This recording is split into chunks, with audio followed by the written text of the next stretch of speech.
नीमच जावद मनासा पश्चिम क्षेत्र विद्युत वितरण कंपनी में कार्यरत करीब 15 बिजली आउटसोर्स ठेका कर्मचारियों को आंदोलन के दौरान नौकरी से निकाले जाने पर अब उनके सामने आजीविका का संकट खड़ा हो गया है। इन गुस्साए आउटसोर्स कर्मियों ने उन्हें नौकरी में वापस लेने की मांग को लेकर शनिवार को मध्य प्रदेश बिजली आउटसोर्स कर्मचारी संगठन के प्रांतीय संयोजक मनोज भार्गव नीमच अध्यक्ष रमेश गरासिया के नेतृत्व में नीमच स्थित बिजली कंपनी वृत्त कार्यालय के बाहर नारेबाजी कर प्रदर्शन किया।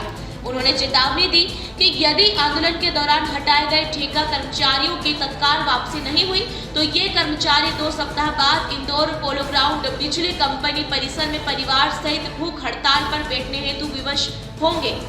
मध्य प्रदेश में 52 जिलों में बिजली आउटसोर्स के कर्मचारियों ने अनिश्चितकालीन आंदोलन चलाया था 27 सितंबर से लेकर 30 सितंबर के दौरान।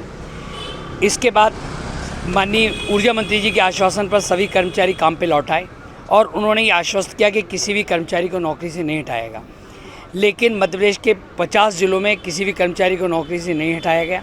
लेकिन नीमच ऐसा ज़िला है जहाँ पर आउटसोर्स के कर्मचारी अभी भी 15 कर्मचारी नौकरी से बाहर हैं। उनको अधिकारी लेने से कतरा रहे हैं, उनके सुहाग को उजाड़ना चाहते हैं। उनके घावों पर मरहम लगाने के बजाय उनको जो है नौकरी से वंचित किया जा रहा है। ऐसी स्थिति में उनके सामने आजीविका का संकट पैदा हो गया है। हमारी ये गुजारिश है कि हमारे जो आउटसोर्स के कर्मचारी हैं वो लंबे अरसे से काम कर रहे थे, वो अपनी जायज़ मांगों के लिए सरकार से आग्रह कर रहे थे। ऐसी स्थिति में उनको हटाया नहीं जाना चाहिए, उनको तत्काल नौकरी में वापस लेना चाहिए। अगर वो नहीं लिया जाता है तो फिर हम इंदौर में है ना जो है वो लड़के अपने मय परिवार के भूख हड़ताल जैसा कदम उठाने के लिए बाध्य होंगे। हमारा ये आग्रह है कि ऐसे में उदारता बरतनी चाहिए। हमें ये जानकारी में आया कि कुछ अपने चहेतों को मोबिलाइज करने के लिए इन पुराने आउटसोर्स कर्मचारियों को हटाकर उन्होंने भर्ती कर ली।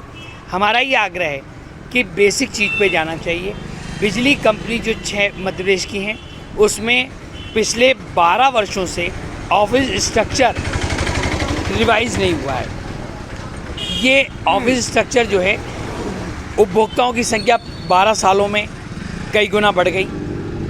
उपभोक्ताओं की संख्या बढ़ेगी, बिलिंग, वसूली, वितरण तीनों काम बढ़ गए और इसके अलावा ट्रांसफार्मर बढ़ने से मेंटेनेंस का काम बढ़ गया, लाइनों की लंबाई बढ़ने से भी काम बढ़ गया। इस स्थिति में जो आउटसोर्स के कर्मचारियों की 12 साल पहले बिजली कंपनी ने संख्या निर्धारित की थी, जो पद निर्धारित किए थे, आज उतने ही पदों पर काम कर रहे हैं। नतीजा ये है कि जहाँ 3 ऑपरेटर तैनात होना चाहिए वहाँ 2 ऑपरेटरों को तैनात करके 12-12 घंटे काम कराया जाता है, जिसके कारण उनको साप्ताहिक अवकाश नहीं मिल रहा है। हमारा जनप्रतिनिधि से आग्रह है कि अगर वे नए लोगों को रोजगार सृजन के वास्ते लगाना चाहते हैं तो ऐसी स्थिति में वे माननीय ऊर्जा मंत्री जी के पास लिखित पहल करके जो है कर्मचारियों की संख्या, आउटसोर्स कर्मचारियों की संख्या को रिवाइज़ करवाएं, ऑफिस स्ट्रक्चर रिवाइज़ कराएं, नॉर्म्स रिवाइज़ करवाएं, जिससे वे नीमच में 50 लोगों को रोज़गार देने का मार्ग प्रशस्त कर सकेंगे, बजाय इसके कि वे पुराने ठेका कर्मचारियों को लात मारें। ये ठीक नहीं है। नीमच से दीपक खताबिया की ये रिपोर्ट।